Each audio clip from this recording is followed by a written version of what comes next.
Hello and welcome to Pick Up Perfection. We are going to have such a lot of fun in this class, and that's the main thing that I want you to bear in mind. Pick-up sticks are so relaxed and very easy to learn. If you've only done plain weave up until now, you will not find it difficult to transition into using a pick-up stick or two.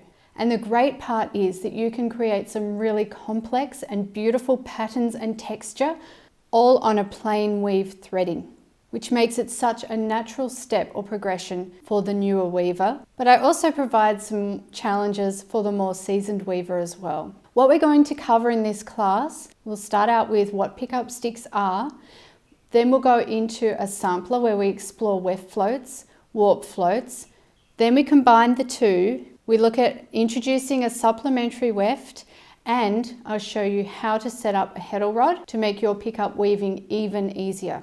After the sampler, where you get plenty of time and a nice long warp to explore and find your own patterns and creativity, we then go into a wonderful pillow project, which I know you are going to find simply beautiful.